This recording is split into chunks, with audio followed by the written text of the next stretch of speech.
नमस्कार। खबर उत्तराखंड लाइव लगातार निकाय चुनाव पर नजर बनाए हुए है और लगातार जनप्रतिनिधियों से उनके निकाय चुनाव को लेकर उनके जानकारियां ले रहा है, उनसे उनकी उम्मीदों को देख रहा है और किस तरीके से निकाय चुनाव में वह जीत हासिल कर रहे हैं यह पता करने का प्रयास कर रहा है। आपको बता दें कि निकाय चुनाव में इस बार बागेश्वर में कांग्रेस, भाजपा और निर्दलीय प्रत्याशी मैदान में है। जिस तरह से तीन प्रत्याशी यहाँ पर मैदान में है, त्रिकोणीय मुकाबला यहाँ पर देखने को मिल रहा है। बागेश्वर में हो रहे इस निकाय चुनाव में कांग्रेस के प्रत्याशी गीता रावल, भाजपा के सुरेश केतवाल व निर्दलीय कवि जोशी मैदान में है। वहीं तीनों ही प्रत्याशी अपनी जीत का दमखम भी जारी कर रहे हैं। बता दें कि तीनों ही प्रत्याशियों के द्वारा अपने संकल्प पत्र भी यहां पर जारी कर दिए गए हैं। वहीं आज हम कांग्रेस के जिलाध्यक्ष भगवत सिंह देशीला जी से उनके पार्टी की ओर से जीत की जो उम्मीदें हैं उसको लेकर वार्ता करने पहुंचे हैं। नमस्कार अध्यक्ष जी, किस रूप में देखते हैं इस निकाय चुनाव को? बता दें कि सबसे पहले हम बात करते हैं, क्योंकि उत्तरायणी का मेला अभी चल रहा है, तो इसको लेकर हम आपसे बात करते हैं कि इस वर्ष उत्तरायणी मेले की जो व्यवस्थाएं हैं, पिछले वर्ष की उत्तरायणी मेले की व्यवस्थाओं के रूप में और निकाय चुनाव बीच में है, तो जाहिर सी बात है किस रूप में इसको देखते हैं और क्या कहना चाहेंगे? पहले तो मेरा खबर उत्तराखंड लाइव के सभी दर्शकों को मेरा सादर प्रणाम। और निकाय चुनाव वर्ष 2025 की जो ये मेला आई है उसमें मैं सभी जागरूक मतदाताओं को नमन करता हूं, प्रणाम करता हूं। और जिस प्रकार से आपने मुझसे पूछा कि पिछले बार की उत्तरायणी और इस बार की उत्तरायणी में क्या फर्क है, तो पिछले बार इससे पूर्व में जो हमारे निवर्तमान जिला वो नगर पालिका के चेयरमैन रहे हमारे छोटे भाई श्रीमान सुरेश केतवाल जी का कार्यकाल रहा। इस वर्ष प्रशासक काल है, लेकिन कहीं न कहीं प्रशासक काल में मेला काफी फीका पड़ा हुआ है।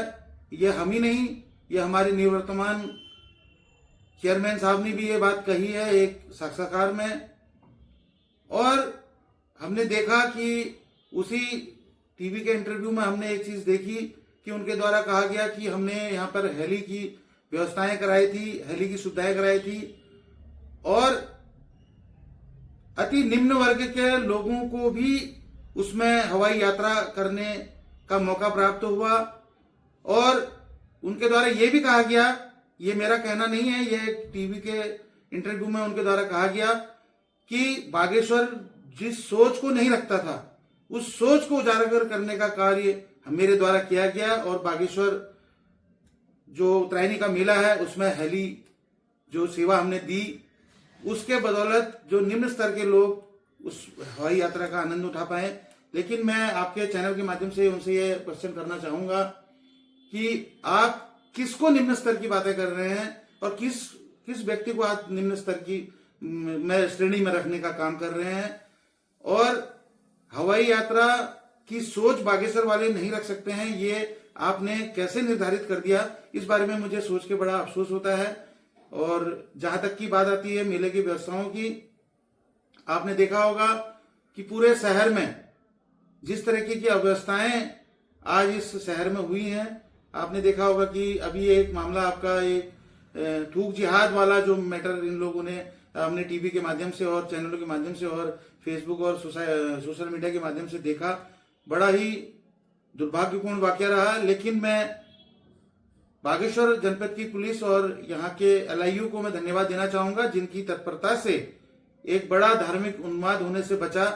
क्योंकि अगर कहीं न कहीं इस तरह की अगर धार्मिक उन्माद अगर फैलता तो कहीं न कहीं बागेश्वर जनपद में एक काला अध्याय लिखा जाता और एक काला इतिहास यहाँ पर को होता, जिसमें कि कई सारी चीजें हो सकती थी। लेकिन पुलिस की तत्परता से ये कार्य जो है संपन्न हुआ और अपराधियों को सलाखों के पीछे भेजने का काम उनके द्वारा किया गया। मैं इसमें पुलिस प्रशासन को मैं धन्यवाद प्रेषित करना चाहूंगा। बिल्कुल अध्यक्ष जी, जिस तरीके से पुलिस ने यहाँ पे तत्परता से कार्य किया है, एक बड़े उन्माद से बचाने का काम किया है, बहुत सराहनीय कार्य उनका रहा है। वहीं आपको बता दूं कि उत्तरायणी मेला तो चलो चल रहा है, और उससे अलावा बागेश्वर की सबसे बड़ी समस्या अभी बनी हुई है ब्रिटिश कालीन झूला पुल जो बंद हुआ है। वो पहले नगर पालिका का माना जाता था, लेकिन निर्वतमान अध्यक्ष जी के वक्त में जब ये पुल को बंद किया गया था उत्तरायणी मेले को लेकर, तब इसे नगर पालिका का नहीं माना गया।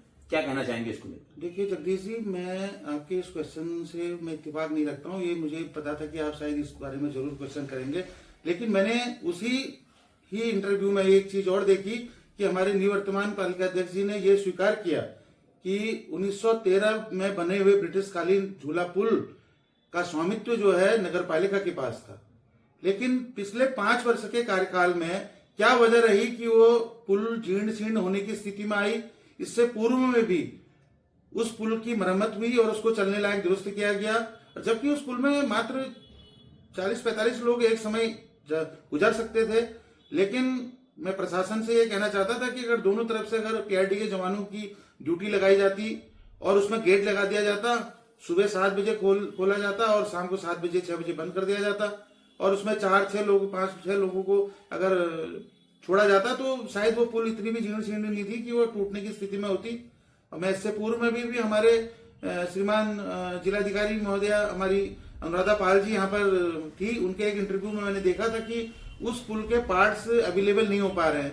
मैं भारतवर्ष जो आजादी के 1947 में आजादी प्राप्त होने के बाद आपने देखा कि नेहरू जी के कार्यकाल में बड़े बड़े भाखड़ा नांगल बांध बनाए गए, तमाम व्यवस्थाएं उनके द्वारा की गई, इसरो की स्थापना की गई, एम्स की स्थापना की गई, और आज इस 21वीं सदी में अगर ये कहा जा रहा है कि उस झूला पुल के पार्ट्स अवेलेबल नहीं हो रहे थे, तो ये बड़ा कहना इसमें बड़ा एक फनी टाइप का हो जाएगा कि एक मजाक सी हो जाएगी हमारे देश के लिए और हमारे जनपद बागेश्वर के लिए और उत्तराखंड के लिए कि ऐसे झूला पुल के पार्ट्स नहीं मिल पा रहे हैं जिसको वो रिपेयर नहीं कर पा रहे हैं। जबकि आज तक आपने देखा कि तमाम जो पार्ट्स नहीं मिलते तो तमाम मशीनें ऐसी पड़ी हुई हैं, खैरात पड़े हुए हैं, सब जगह वो पार्ट्स बनाए जा सकते हैं। लेकिन ये बड़ा दुर्भाग्यपूर्ण है इनका कहना कि ये पुल के पार्ट्स नहीं मिल रहे हैं। और मैंने उसी इंटरव्यू में ये देखा कि उन्होंने कहा कि इस पुल को माननीय विधायक जी या यहाँ के प्रभारी मंत्री कैबिनेट मिनिस्टर बहुगुणा जी या यहाँ के मुख्यमंत्री कोई भी खुलवा सकते हैं, लेकिन उनके द्वारा एक शब्द और कहे गए कि विपक्ष का काम तो केवल हल्ला करने का है। लेकिन मैं आपके चैनल के माध्यम से कहना चाहूंगा, अगर विपक्ष हल्ला नहीं करेगा तो पक्ष कैसे चेतेगा, कैसे वो भले भले कामों को कर सकेगा, कैसे वो शहर के और जिले के और प्रदेश के और भारतवर्ष के विकास कार्यों को करेगा। विपक्ष का काम हमेशा से जो गलत काम होते आ रहे हैं उनको उठाने का मुद्दा जो है विपक्ष करती है। लेकिन मैं आज अपने छोटे भाई के वक्तव्य से बड़ा आहत हुआ। उन्होंने कहा कि विपक्ष तो हल्ला करते रहता है, तो ये उनका कहना बड़ा गलत होगा कि विपक्ष हल्ला करता है। अगर विपक्ष हल्ला नहीं करेगा तो सरकार में बैठे लोग तो बेलगाम हो जाएंगे। अच्छा, साफ तौर पर सबसे बड़ी बात, मैनिफेस्टो भी मैंने आज देखे, आपके भी मैनिफेस्टो देखा, निर्दलीय प्रत्याशी का भी देखा और भाजपा के उम्मीदवार का जो भाजपा का मैनिफेस्टो है वो भी देखा। उसमें साफ तौर पर तीनों में लिखा हुआ है कि नगर में आवारा गौ पशुओं के विचरण में जो समस्या है उसे दूर करेंगे। मैं देख रहा हूँ कि पिछले 8, 10, 15 सालों से मैं भी इस नगर पालिका को एक बेहतर रूप से देख रहा हूँ। यहाँ आज तक इसकी कोई सही ढंग से कार्य नहीं किया गया। उसमें आपका भी कार्यकाल रहा है, विपक्ष का भी कार्यकाल रहा है। किस रूप में इस गौ विचरण को देखते हैं और कैसे इस पर लगाम लगाई जा सकती है और क्या कहना चाहेंगे? देखिए, जिस तरीके से आवारा जानवरों की बात है तो पिछले 5 वर्ष का कार्यकाल हमारे निवर्तमान नगर पालिका के चेयरमैन साहब खेतवाल जी का रहा और 1 साल तो उससे ऊपर उनको चेयरमैन से हटे हो चुके हैं। लेकिन आवारा पशुओं की का विचरण करना जस का तस बना हुआ है। उनके द्वारा मैंने उसी इंटरव्यू में देखा कि उनके द्वारा कहा गया कि हमने बनने के बाद सबसे पहले अपने मैनिफेस्टो में काम किया और आवारा विचरण करने वाले गौवंश को जो है हमने बाजपुर वहां भेजा गया, गौसदन भेजा गया। ये बड़ा दुख का विषय है। बागेश्वर जनपद में आप 2022 के चुनाव से पहले 2017 से आपकी सत्ता काबिज है, 7.5 साल आपके सत्ता को हो चुके हैं, लेकिन एक मात्र गौसदन आपके द्वारा बागेश्वर जनपद में नहीं बना जा सका। और हमने तो सुना कि आपने सानिउडियार में गौसदन बनाया हुआ है, गरुड़ क्षेत्र में आपने गौसदन बनाया हुआ है, तमाम जगहों में आपने गौसदन बनाए हुए हैं जनपद बागेश्वर में। तो आपको ऐसी क्या आवश्यकता आन पड़ी कि आपने बागेश्वर के आवारा जो विचरण करने वाले गौ हैं उनको बाजपुर भेजने की क्या आवश्यकता पड़ गई? और उसमें एक अच्छा खासा मोटा बजट आपके द्वारा खर्च किया गया। ये बड़ा दुर्भाग्यपूर्ण है। मेरे द्वारा आपको ये कहना चाह रहा हूं मैं आप लोगों से कि जब बागेश्वर जिले में गरुड़ क्षेत्र में गौसदन है, कांडा क्षेत्र में सदन है, लेकिन आप बाजपुर क्यों भेज रहे हैं और इतनी बड़ी रकम आपने काहे उसमें खर्च कर दी? भाई आपको तो होना चाहिए था कि आपको यही गौसदन खोल करके एक व्यक्ति को यहाँ पर रोजगार देने का काम आपके द्वारा किया जाना चाहिए था और यही गौसदन को जो है आपने बनाना चाहिए था। इसलिए हम इत्तेफाक नहीं रखते कि आपकी बनाए हुए मैनिफेस्टो में आप अपनी बातों पर अमल करेंगे। अच्छा, साथ ही मेला चल रहा है, आज उसका समापन भी कर दिया गया है। क्या आप मानते हैं कि प्रशासक काल में मेला बेहतर होता है या जो अध्यक्ष हैं, चेयरमैन हैं, उनके वक्त में होता है, और क्या क्या कमी रहती है? देखिए, प्रशासक काल का तो ये है कि इन्होंने जितनी भी आज तक मेले समिति की बैठक कराई, इस बार के प्रशासक काल की मैं बात आपको बताना चाहता हूं। इन्होंने सर्वप्रथम तो ये किया कि एक इतिश्री करने का काम किया, उन्होंने एक खाना पूर्ति करने का काम किया। खाना पूर्ति मैं इसलिए कहना चाह रहा हूं क्योंकि आपने देखा होगा कि इन्होंने मीटिंगें बुलाई, तमाम पुरानी समितियां थी, उनमें नाम ऊपर नीचे करके उसको थोड़ा सा रिनोवेशन करके उसको जो है ठीक ठाक करके नामों को आगे पीछे करके और कुछ नाम दूसरी समिति में तीसरी समिति में डाल करके अपनी इतिश्री कर ली और बाद में पता चला कि सांस्कृतिक समिति के अलावा सारी समितियां भंग कर दी गई हैं। ये जो हमारी जानकारी में आया। तो प्रशासक काल में यह है कि ये मेला हमारे जनपद वासियों का है, हमारे बुजुर्गों का मेला है, हमारे कुली बेगार आंदोलन की जननी है। और प्रशासक काल में आज तक का जो नहीं हुआ 104 वर्षों में, वो आज यहां होने का काम हुआ। क्योंकि पिछले 104 वर्षों में हमारे पंडित बद्रीदत्त जी, विक्टर मोहन जोशी जी, हर गोविंद पंत जी, मोहन सिंह मेहता जी, तमाम लोगों ने इस कुली बेगार आंदोलन की अलग जगाई और पूरे भारतवर्ष में इसको एक बागेश्वर से प्रारंभ करने के बाद पूरे देश में इसकी अलग जगी। और इस अलग को देख करके 1921 में ये इसका प्रारंभ जब हुआ था कुली बेगार का, तो सारे रजिस्टर 50-60 हजार लोगों ने आकर के इसी उत्तरायणी मेले के 14 तारीख को माघ के प्रथम गते को नदी में बहाने का काम किया था। लेकिन बड़े अफसोस के साथ आपको मैं कहना चाह रहा हूं, आपके चैनल के माध्यम से कहना चाह रहा हूं कि इस बार के प्रशासक काल ने आचार संहिता का हवाला देते हुए इस कुली बेगार आंदोलन के जो प्रतीकात्मक रूप से हम इसको मनाते थे, इसको खत्म करने का काम किया। प्रशासक काल का मेला इस तरीके से इन्होंने इसका शुभारंभ किया। और जहां तक बात आती है, इसमें स्वतंत्रता संग्राम सेनानियों का बहुत बड़ा अपमान इनके द्वारा किया गया। ये लोगों ने के द्वारा एक चीज मैंने और आपसे पूर्व में भी एक दिन प्रेस कॉन्फ्रेंस हुई थी, उसमें मैंने आपको बताया था कि स्वतंत्रता संग्राम सेनानी हमारे महान स्वर्गीय श्यामलाल शाह स्मारक का एक गेट यहाँ पर हुआ करता था जिला चिकित्सालय के फ्रंट में। उस गेट को किसी गाड़ी वाले के द्वारा जो है वो हिल गया था, तो प्रशासन ने उसको तोड़ दिया।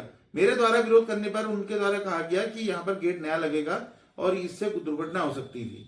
लेकिन आज उसको 3 साल होने को आ गए हैं, वो गेट का नामो निशान नहीं है, न उसके बारे में कोई चर्चा हो रही है। इसलिए मैं कहना चाहता हूं आपसे कि ये जो भारतीय जनता पार्टी की सरकार है, इनके द्वारा जो प्रशासक लोग ये बैठे हुए हैं, जो प्रशासन बैठा हुआ है, उनके कंधे में बंदूक रख के चलाने का काम इनके द्वारा किया जा रहा है। और उनकी नौकरशाहों की आड़ में, ब्यूरोक्रेसी की आड़ में ये जो है जनता से एक तरीके से ब्रिटिश हुकूमत की तरह ही ये लोग अपना संचालन करने का काम कर रहे हैं।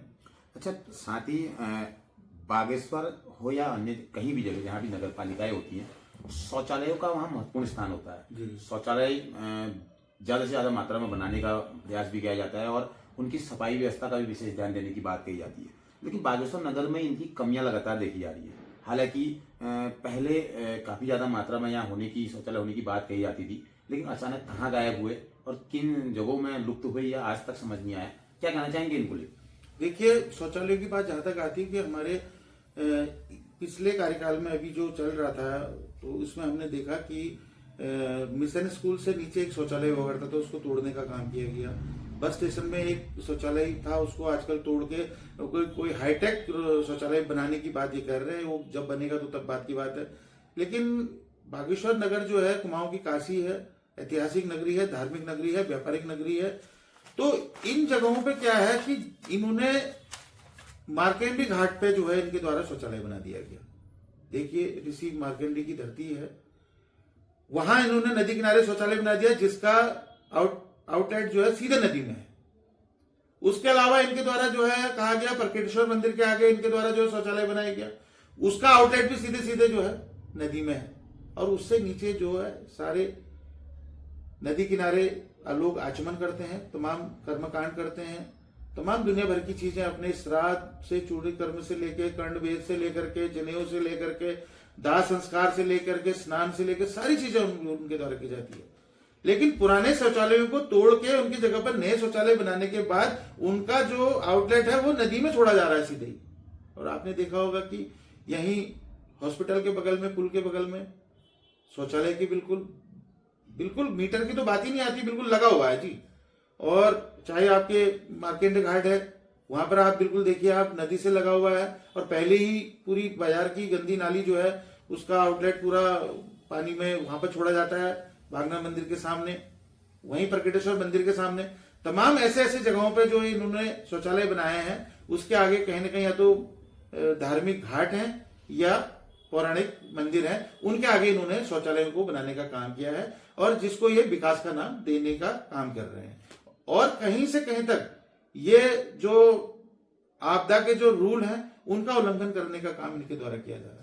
अध्यक्ष जी, एक शौचालय और इनके द्वारा बनाया गया था जिसका विरोध भी हुआ था बागनाथ मंदिर के जस्ट सामने, उसको लेकर क्या कहना चाहिए? उसी की बात मैं कह रहा हूँ, मार्केंडे घाट उसका नाम है।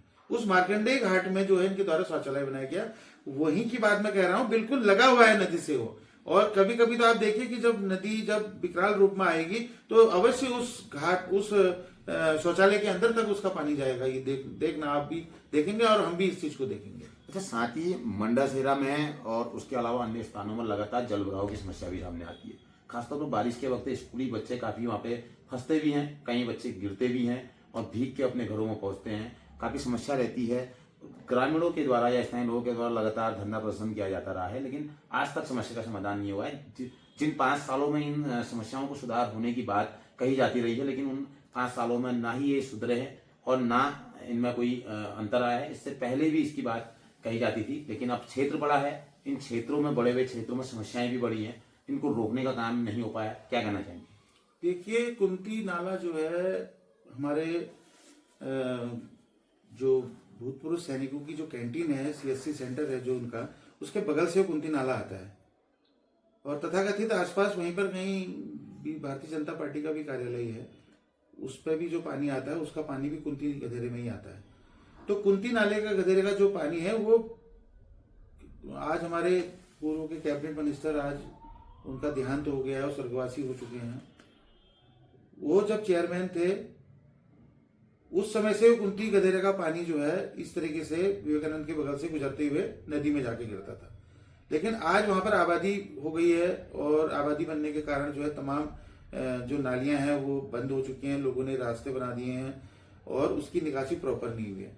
और पिछले 5 सालों में या उससे पूर्व में कम से कम भारतीय जनता पार्टी के माननीय विधायक जी इसमें बागेश्वर से रहे और अभी भी हैं, उनकी धर्मपत्नी जी हैं। लेकिन उस कुंती गधेरे में उनके द्वारा एक क्रॉस ड्रेनेज नहीं डाला गया, नहीं उस रोड, जो रोड कटिंग हुई है उसके बीचों बीच भी अगर वो एक यूम पाइप के माध्यम से अगर उसकी निकासी करते तो सीधा नदी में जाके गिरता। लेकिन हर बार उसकी डीपीआर बनाने की बात इनके द्वारा की जाती है, यहां तक कि उसके मेजरमेंट, उसकी पूरी नाप जोक सब चीज और अतिक्रमण हटाने की भी बात की जाती है। लेकिन आज तक वो जस की तस पड़ी हुई है और लगातार जो छोटे नौनिहाल हैं वो जिस दिन बारिश होती है तो वो स्कूल नहीं जा पाते। तो पढ़ाई में व्यवधान तो होता ही होता है और जो बरसात के 4 महीने होते हैं उन 4 महीनों में ये समस्या लगी रहती है। और यदि कोई किसी के रिश्तेदार किसी के घर जाना चाहे अपने रिश्तेदारों के, वो उसके घर नहीं जा पाते हैं क्योंकि वो शूज वगैरह पहन के आते हैं, तो वहां जाके देखते हैं कि यहाँ तो तालाब बना हुआ है और वो भी तालाब कई सौ मीटर का तालाब है। वो ये नहीं कि कोई 10 मीटर 5 मीटर की जूते उतार लो आगे से फिर पहन ले, वो लगातार वो इस तरीके से पानी का तालाब बना रहता है कि एक तरण ताल सा उसकी स्थिति रहती है। लेकिन ये बार बार जब ये इन्होंने बाई इलेक्शन लड़ा तब भी ये उस जगह पे गए, इन्होंने आश्वासन दिया, चाहे नगर पालिका की चुनाव हो तब भी, और आज फिर उसी का जिक्र हो रहा है। लेकिन मुझे नहीं लगता कि इनके द्वारा, इनकी करनी और कथनी में बहुत अंतर है। मुझे नहीं लगा जाता कि इनके द्वारा जो है ये कार्य किया जाएगा। अच्छा, साथ ही अब बात करते हैं नगर पालिका के विस्तार को लेकर। पहले 7 वार्ड यहाँ हुआ करते थे, उस वक्त भी विकास की कई बातें हुई थी, अब 11 वार्ड हो चुके हैं। उन 11 वार्डों में नए विकास कार्यों को किस रूप में देखते हैं और कितने विकास कार्य, जो ये विकास की बात आती है, किस रूप में देखते हैं और क्या कहना चाहिए? देखिए, ये बहुत अच्छी बात आपने कही। मुझे तो इस पे हंसना भी आ रहा है। हंसना इसलिए आ रहा है कि मैं आपको जो बात बताने जाऊंगा उससे बड़ा सुन के बड़ा ताजुब आपको होगा। जब बागेश्वर ब्लॉक में ये गांव आते थे, 11 से तकरीबन 12 गांव आते थे ब्लॉक में, तो नया परिसीमन हुआ, नगर का विस्तारीकरण हुआ और उसी विस्तारीकरण में बागेश्वर ब्लॉक के 10-12 गांव 11 गांव जो है जिसके जद में आए और वो नगर में शामिल हुए। और बड़े, हम तो एक खुशी की बात कहेंगे, उस समय हमें खुशी इस बात की थी कि हमारी कांग्रेस की ब्लॉक प्रमुख श्रीमती रेखा खेतवाल जी उस समय ब्लॉक प्रमुख थी और उन्हीं के ब्लॉक से ये 11 से 12 गांव कट के नगर में शामिल हुए। तो जहां तक विकास कार्य की बात आती है तो ब्लॉक ऑफिस का मतलब होता है कि विलेज डेवलपमेंट ऑफिस। तो उस ब्लॉक के ऑफिस के माध्यम से उन 11 से 12 गांवों का विकास कार्य इनके द्वारा किया गया होगा, चाहे वो लाइटिंग की व्यवस्था हो, चाहे वो खड़ंचे मार्ग हो, सीसी मार्ग हो, वहां के धारे, नौले, गाड़, गधेरे, चेक डैम है, तमाम प्रकार के जितने भी प्रकार, चाहे सिंचाई की कूलें हैं, ये कार्य तो ब्लॉक के माध्यम से होते ही हैं, आपको तो बताइए। तो उस समय वो ब्लॉक प्रमुख थी और वो 11 से 12 गांव जब नगर में शामिल हुए तो उसका फायदा कहीं ना कहीं हमारे ही कांग्रेस से इस्तीफा देने के बाद या निकलने के बाद, निर्दलीय चुनाव लड़ने के बाद कहीं ना कहीं हमारे छोटे भाई आदमी सुरेश खेतवाल जी को हुआ। लेकिन अब 5 साल बाद भी वो कहते हैं कि हम ही इस क्षेत्र का विकास करेंगे। भाई पिछले ब्लॉक प्रमुख काल में आपने 5 साल का कार्यकाल किया, 4 साल का किया, 4.5 साल का किया, लेकिन उसके बाद आप 5 साल भी चेयरमैन भी रहे। तो आखिर क्या वजह रही कि इन 8 से 10 सालों में वो गांव जस के तस पड़े रहे?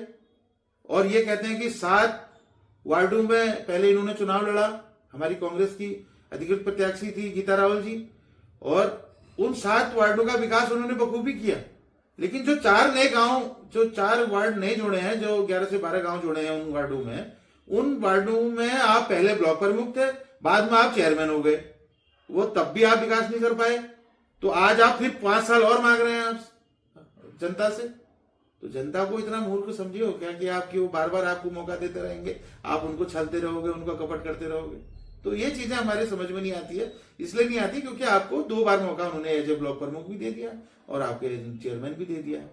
अच्छा, साथ ही बात होती है बागेश्वर में एक नया घटनाक्रम भी यहाँ इस बार सीट को लेकर हुआ था। पहले रिजर्व इसे किया गया था, उसके बाद इसे सामान्य कर दिया गया। तो क्या कहना चाहेंगे इसको लेकर कि बदलने की स्थिति बनी और बदलनी पड़ी सीट को? देखिए, ये जनता सारी जागरूक है, सारे पढ़े लिखे लोग हैं, आज की युवा पीढ़ी है, सबके पास एंड्रॉइड फोन है, सब लोग जानते हैं कि जब एक बार परिसीमन होता है तो सरकार, सत्ता में जो लोग होते हैं वही लोग इस चीजों को करते हैं, परिसीमन, और अपने अपने क्षेत्रों के हिसाब से कि मेरे को किस क्षेत्र से वोट कहां से मिलेगा, क्या मिलेगा, ऐसे करके होते हैं। लेकिन मैं आपको ये कहना चाहूंगा कि बाई इलेक्शन हुआ, बाई इलेक्शन में हमारे चेयरमैन साहब भारतीय जनता पार्टी में अपने दलबल के साथ जाते हैं और चर्चाएं ये होती हैं कि वो कहीं ना कहीं नगर पालिका के चुनाव में उनको टिकट देने का आश्वासन दिया जाता है। और जब यहाँ एससी सीट आती है तो एससी सीट में जो है बवंडर मच जाता है सत्ता पक्ष के पार्टियों का कि भाई ये चर्चा रहती है पूरी शहर में, बिल्कुल एकदम गर्म जोशी के साथ ये चर्चा रहती है कि भाई जो कमिटमेंट हुआ था वो कमिटमेंट की जगह पे तो एससी की सीट आ गई। तो सब लोग बड़े निराश हो गए और अचानक 1 हफ्ते बाद वो सीट जो है, ऑब्जेक्शन का टाइम था 1 हफ्ते का, और उसके बाद अचानक वो सीट जनरल हो जाती है।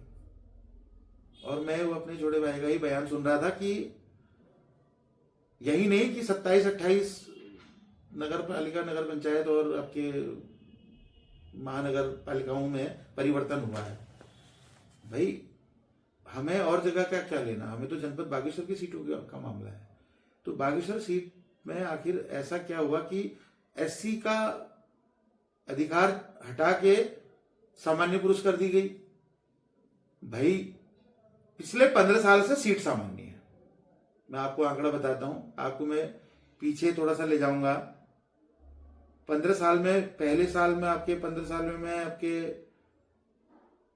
श्रीमान सुबोध लाल शाह चेयरमैन हुआ करते थे। उसके बाद परिवर्तन हुआ, नेक्स्ट ईयर चुनाव हुए नेक्स्ट 5 ईयर में, तो वहां श्रीमती गीता रावल जी चेयरमैन होती है, सामान्य महिला। उससे पहले सुबोध लाल शाह जी सामान्य पुरुष। उसके बाद खुद हमारे श्रीमान सुरेश खेतवाल जी सामान्य पुरुष सामान्य। जब पिछले 15 साल 3 टर्म से जब सामान्य सीट आ रही थी, तो कहीं ना कहीं इस बार एससी पुरुष या एससी महिला होनी चाहिए थी फिर से दोबारा, क्योंकि ये तो किसी न किसी चहेते जो राजनेता हैं, जो लीडरशिप कर रहे हैं अभी भारतीय जनता पार्टी के बड़े लीडर हैं, उनके कहीं ना कहीं चहेते को टिकट मिला हुआ है, तो ये तो सभी को दिखना चाहिए। तो इसका मतलब कहीं ना कहीं एक एससी की सीट को इन्होंने जो है काटने का काम किया। अच्छा, सबसे बड़ा अभी बागेश्वर में एक रोचक सवाल बना हुआ है जी। बागेश्वर नगर में एक रोचक बात ये चल रही है कि तीनों ही प्रत्याशी कांग्रेस के हैं। तीनों ही प्रत्याशी कांग्रेस के हैं, चाहे वो निर्दलीय हैं, चाहे वो भाजपा से उठे समर्पित प्रत्याशी हो या आपकी पार्टी की प्रत्याशी हो। तो क्या कहना चाहेंगे इसको लेकर? देखिए, ये एक सच है, कटु सत्य है, क्योंकि हमारे जो भारतीय जनता पार्टी से चुनाव लड़ रहे हैं वो हमारे छोटे भाई सुरेश खेतवाल जी, वो पूरे कांग्रेस की पृष्ठभूमि के थे। उनके फादर से लेके उनका पूरा परिवार कांग्रेसी पृष्ठभूमि का रहा है। और दूसरा, हमारे छोटे भाई हैं कवि जोशी जी, वो मेरे खुद के जिला संगठन में महामंत्री संगठन थे। लेकिन अब तीनों, गीता रावल जी कांग्रेस के अधिकृत प्रत्याशी, अब तीनों के तीनों कांग्रेस के ही हैं। तो इससे ये होता है कि अब चलो, कवि जोशी जी ने तो बगावत करी, ये उस समय बगावत करके इन्होंने पहले चुनाव लड़ा और निर्दलीय चुनाव लड़ा, चुनाव जीत के आ भी गए। तो मैंने पहले बताया भी आपको, ब्लॉक इनके पास था पहले, तो उसका फायदा इनको मिला। तो मैं ये कहना चाहूंगा, जो भारतीय जनता पार्टी अपने आप को बड़ी अनुशासित पार्टी और संगठनात्मक पार्टी बताती है अपने आप को, कि क्या उनके पास नेताओं का टोटा पड़ गया क्या? जो आज आयातित कैंडिडेटों को सहारे ये जो है अपनी बेहतरी पार करने की कोशिश कर रहे हैं। और आपने देखा कि जिस प्रकार से ये लोग, तो जो नेता हैं, अपने जो भविष्य अपना नेतागिरी में लेके चल रहे हैं भारतीय जनता पार्टी के युवा, वो शायद मुझे लगता है कि वो दरी झंडे डंडे ही उठाने में रहेंगे। और कार्यशाला तो कांग्रेस रही है। इससे पूर्व में भी आपने देखा होगा कि पिछले 20 वर्षों से 4 चुनाव तो हमारे चंद्रनाम दास जी ने जीते, जो भी कांग्रेसी पृष्ठभूमि के थे बचपन से वो भी। तो कांग्रेस ही इनको नेता बना के दे रही है और ये उन्हीं के सहारे अपनी बेहतरी पार कर रहे हैं। अपना खुद का तो कुछ नहीं है। चाहे प्रदेश की बात भी मैं आपको कहता हूं, प्रदेश सरकार में भी, चाहे वो सुबोध उनियाल जी हो, चाहे वो सतपाल महाराज जी हो, चाहे रेखा आर्या जी हो, चंद्रनाम दास जी जो स्वर्गीय हो गया, वो भी कांग्रेसी पृष्ठभूमि है। तो लगभग ये पूरी सरकार ही कांग्रेस चला रही है इनकी, भारतीय जनता पार्टी। इनका तो केवल लोगो है, बाकी सरकार चला रही है कांग्रेस। अच्छा, एक सवाल और आता है कि लगातार विकास की बात कही जाती है, इतना विकास किया, ये विकास किया, वो विकास किया, लगातार आती है। लेकिन जनता के बीच में सुनने में मिलता है, एक जगह जगह जब हम वार्ता करते हैं, बातचीत करते हैं, तो वो उससे सौंदर्यीकरण मानते हैं, न कि विकास। आपका क्या कहना है? आप किस रूप में इस विकास को देखते हैं और इस सौंदर्यीकरण को लेकर क्या कहना चाहिए? देखिए, विकास और सौंदर्यीकरण का तो दूर दूर तक नाता आपस में नहीं है। क्योंकि देखिए, आपको किसी चीज को मैंने एक इंटरव्यू इनका देखा था, उसमें इन्होंने कहा था कि मेकअप करने वाली बात मैं कमेंट करना चाहूंगा इस पर मैं, क्योंकि मुझे थोड़ा सा ये लगा भी विकास और सौंदर्यीकरण में अंतर तो है ही जरूर। लेकिन उन्होंने एक ऐसी बात उन्होंने कही कि मेकअप तो वो होता है कि जो सुबह किया और शाम को धुल जाता है। ये किस तरह इशारा करता है? ये बड़ी अशोभनीय बात मुझे लगी। मेकअप मतलब श्रृंगार। अब श्रृंगार कौन करता है, आप बताइए मुझे। श्रृंगार करती है हमारी माताएं, हमारी बहनें, वो श्रृंगार करती हैं। तो आपका कहना यह है कि वो धोती हैं, सुबह मेकअप करती हैं, शाम को धोती हैं, तो फिर अपनी स्थिति में आ जाती हैं। तो ये बड़ा थोड़ा सा, ये बयान मुझे थोड़ा अजीब सा लगा। लेकिन वाकई में सौंदर्यीकरण और विकास में बहुत अंतर है। विकास कार्य वो होता है, आप यहाँ पर सिविल लाइन बनाते, आप यहाँ पर को इलेक्ट्रिक सौदागर बनाते, आप यहाँ पर को नगर के घाटों का सौंदर्यीकरण करते, चाहे आपने थोड़ा बहुत प्रयास किया भी उसमें, लेकिन वो घाट कहीं ना कहीं कांग्रेस के सरकार के टाइम पर बने हुए घाट है। आपने वाकई में उसमें लिपापोती करने का काम किया। और सबसे बड़ी चीज यहाँ पर जो कूड़ा निस्तारण की बात मैं आपको बताना चाहूंगा, जिस बारे में आप कहते कि कहीं लैंड परचेज भी हो चुकी है या लैंड अलॉट हो गई है, लेकिन मैं आपसे ये कहना चाहूंगा आपके चैनल के माध्यम से, आज तक उस पर इम्प्लीमेंट क्यों नहीं हुआ, क्यों नहीं उस पर कार्य हुआ? ये विकास कार्य ये होते हैं। कोई आप बिल्डिंग बनाते हैं तो वो विकास कार्य होते हैं, और कोई सड़कें बनाते हैं तो विकास कार्य होते हैं, नाली बनाते हैं तो विकास कार्य होते हैं, कोई डेवलपमेंट का जो भी काम है उसको विकास कार्यों में लिया जाएगा। लेकिन ये टाइल पत्थर लगा दिए या पार्क बना दिए, ये कर दिए, ये सौंदर्यीकरण का की श्रेणी में आता है। और आपने कितने स्कूल डेवलप करे अपने नगर पालिका क्षेत्र में, मैं ये पूछना चाहूंगा आपसे। आपने कितने स्कूलों में टीचर्स प्रोवाइड कराए, या उनको पुस्तकालय प्रोवाइड कराए, या उनको वाटर प्यूरिफाई प्रोवाइड कराए, या किन बच्चों को आपने ड्रेस प्रोवाइड कराए?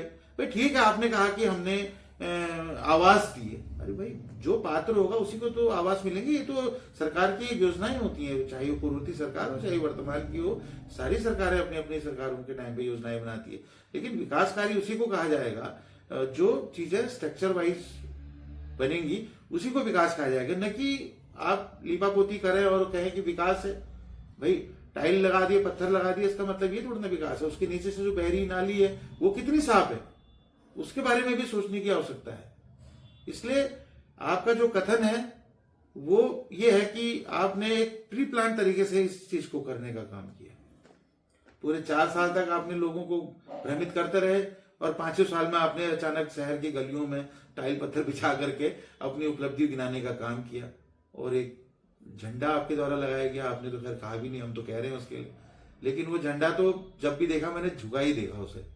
भारत का राष्ट्रीय झंडा है, बड़ा सम्मान और आदर उसके साथ है, लेकिन वो ऐसी जगह पे लगा दिया जहां पर को विंड नहीं है, बिल्कुल हवा का कोई प्रेशर ही नहीं है वहां पर।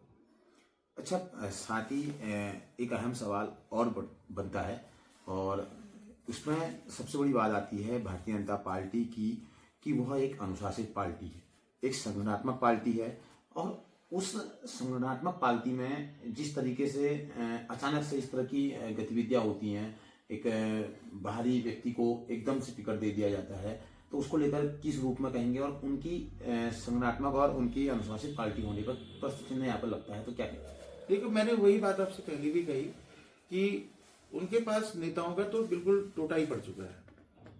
उनके द्वारा जो उनके बेसिक जो फाउंडेशन, जो पौध है उनकी, उनको स्थान न दे करके आयतित प्रत्याशियों को ला करके उनके ऊपर थोप करके उनके झूले, डंडे झूले और दरियों को बिछाने का काम उनके द्वारा लिया जा रहा है, और आयतित प्रत्याशी के द्वारा जो है चुनाव लड़ाने का काम उनके द्वारा किया जा रहा है। यही भारतीय जनता पार्टी की सच्चाई है। और आगे आगे देखिए कि ये जो इनके खुद के कार्यकर्ता हैं, इनका किस तरीके से इनकी अवहेलना होगी, ये स्वयं एक कार्यकर्ता से आप पूछ सकते हैं, उनके दिल का दर्द आप जान सकते हैं। कभी उनकी दुखती रख पर हाथ रखोगे तो वो आपको बयां कर देंगे। अच्छा, एक सवाल और बनता है कि बागेश्वर नगर क्षेत्र में लगातार दो नदियां बह रही हैं और संगम तीर्थ स्थान है, और यहाँ पानी की बड़ी समस्या रहती है। और विगत 5 सालों में पानी की समस्या को दूर करने के लिए लगातार वादे भी किए गए, मैनिफेस्टो भी जारी सभी के द्वारा किया गया था उन पानी की समस्या को दूर करने को। लेकिन आज भी मंडसरा का क्षेत्र वो पानी से तड़प रहा है। नदी गांव है, तहसील है, कठाटबाड़ा है और अन्य क्षेत्र है जहां पानी की बड़ी गंभीर समस्या है। और इस समस्या को दूर करने का किसी भी प्रत्याशी के द्वारा, या जो पदाधिकारी है, जो चेयरमैन बनते हैं, वो भूल जाते हैं अपने पद में बैठने के बाद उस समस्या को। सबसे गंभीर समस्या है, गर्मियों में काफी दिक्कतों का सामना लोगों को यहाँ पे करना पड़ता है। क्या कहना चाहिए?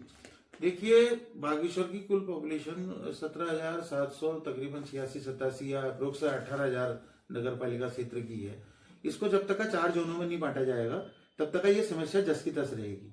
और आज हम 18,000 वोटरों के लिए पानी, 18,000 वोटर तो हैं, लेकिन परिवार को मिलाकर के तो ये संख्या आगे 40-45-50,000 तक भी हो सकती है।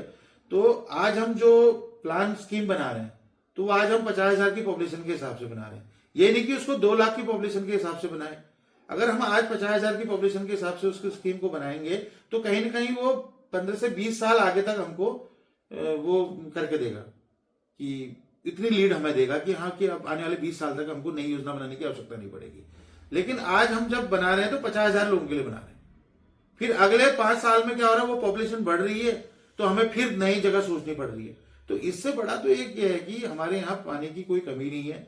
चाहे वो पहले भी आपने देखा होगा कि लाहौर से हमने जो है पेयजल जो लाहौर घाटी से यहाँ सप्लाई करने का काम किया था, वही पेयजल जो योजनाएं हैं उन्हीं को अगर दुरुस्त कर लें तो पानी की कमी कहीं से कहीं तक नहीं रहेगी। और जो पुराने जो पाइपलाइन है जिन पर लीकेज है, जिन पर जंग लग गया है, कई जगहों पर स्लाइड आने की वजह से पाइपलाइन टूट गई हैं, उनको दोबारा से मेंटेनेंस करने की आवश्यकता है।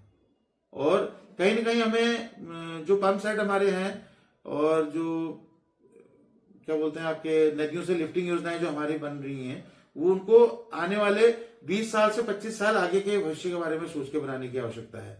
और मैं तो ये कहना चाहूंगा कि सरकारों से कि जब भी वो हो तो कहीं ना कहीं एक कृत्रिम डैम यहाँ पर बनाने का काम करें जिससे वाटर सप्लाई बागेश्वर को देने का काम करें। अब जब बागेश्वर के आरे गांव से घिरौली से एक लिफ्टिंग योजना चल रही है जिसमें कि कमेडी देवी उधर कोटमनिया तक का उसकी सप्लाई होने की बात कर रहे हैं, तो बागेश्वर नगर तो छोटी सी जगह है, यहाँ तो आराम से हो सकता है, कोई ज्यादा भी नहीं है, 4-5 किलोमीटर का डाया है पूरे नगर का, तो इसमें सप्लाई आराम से हो सकती है। लेकिन जब ये विजन रखेंगे आने वाले 20 से 25 साल तक के लिए, तभी जाकर के इस शहर में जो है 24 आवर वाटर सप्लाई हो सकेगा। तो ये थे कांग्रेस के जिलाध्यक्ष भगवत सिंह देशला जी, जो निकाय चुनाव को लेकर हमें आने वाले जो चुनाव हैं उसमें अपनी जो जीत है और अपनी जो उपलब्धि है वो बताने का बात कर रहे थे।